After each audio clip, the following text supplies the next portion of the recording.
साल 2020 हम सभी के लिए कठिनाई भरा रहा है, चाहे वो विश्व में बढ़ रही कोरोना महामारी हो या फिर देश में चल रहा किसान आंदोलन हो या फिर देश की घटती जीडीपी हो। इन सभी से हमें इस साल जूझना पड़ा है।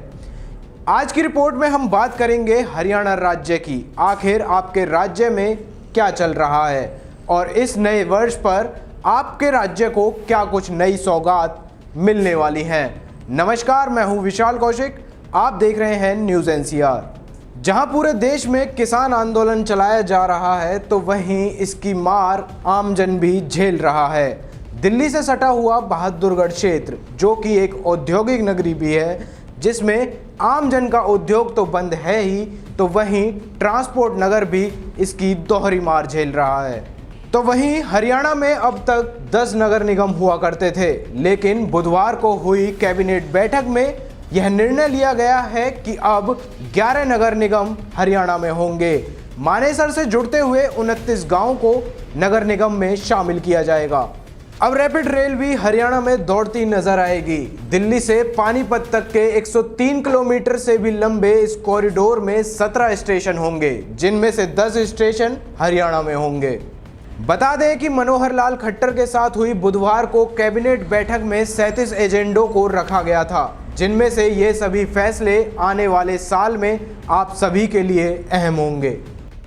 नए उद्योग और रोजगार नीति 2020 को मंजूरी दे दी गई है। नई नीति 1 जनवरी 2021 से दिसंबर 2025 तक लागू रहेगी। इस नीति के माध्यम से हरियाणा राज्य में ज़्यादा से ज़्यादा निवेश और रोजगार देने पर सरकार का फोकस रहेगा। सीनियर मेडिकल ऑफिसर की भर्ती सीधा विभाग की गठित कमेटी के तहत करने पर मुहर लगाई गई है।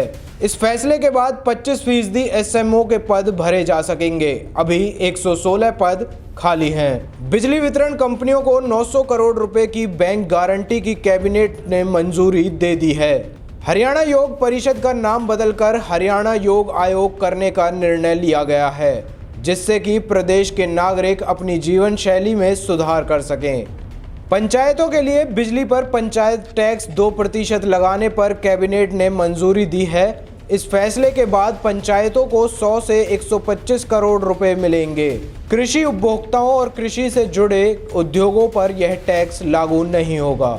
ग्रुप सी की भर्ती के लिए कैबिनेट ने कॉमन टेस्ट को मंजूरी दी है। इस परीक्षा की वैधता 3 साल रहेगी। न्यूनतम भूमि सीमा परियोजना भूमि सीमा में परिवर्तन और घटक व पार्किंग प्रावधान में बढ़ोतरी का अनुमोदन किया गया है। परियोजना की अधिकतम भूमि सीमा 10 से 30 एकड़ तक बढ़ाई गई है। न्यूनतम भूमि सीमा 5 से कम करके 4 एकड़ कर दी गई है।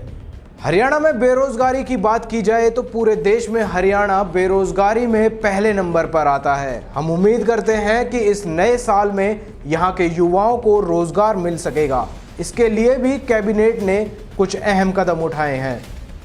गांव चांदपुरा, जिला अंबाला में राजकीय होम्योपैथी कॉलेज एवं अस्पताल की स्थापना की जाएगी, जिससे कि युवाओं को पढ़ाई के लिए एक और विकल्प मिल सके। ग्रुप सी से होने वाली भर्ती के लिए अब से 2020 विधेयक पारित कर दिया गया है, जिससे कि कर्मचारियों का तबादला एक समान कार्यकाल में होगा और प्रमोशन के लिए भी कर्मचारियों को अब ज़्यादा इंतज़ार नहीं करना पड़ेगा। हाल ही में 75% नौकरियां प्राइवेट सेक्टर में नौकरियां देने का कानून भी पहले से ही पारित किया गया है। ये सभी अहम फैसले कैबिनेट बैठक में जनता के हित के लिए लिए गए हैं, जिसमें मोटा मोटी देखा जाए तो नए उद्योगों की शुरुआत, ग्रुप सी कर्मचारियों की भर्ती, युवाओं को रोजगार और बिजली आदि जैसे बड़े अहम फैसलों को इस मीटिंग में लिया गया है। अब देखना यह है कि जनता को इन सभी फैसलों का लाभ किस प्रकार मिल पाता है और कब हरियाणा रोजगार के मामले में सबसे पहला राज्य बन पाता है। आज की इस खास रिपोर्ट में बस इतना ही। देखते रहें न्यूज़ एनसीआर।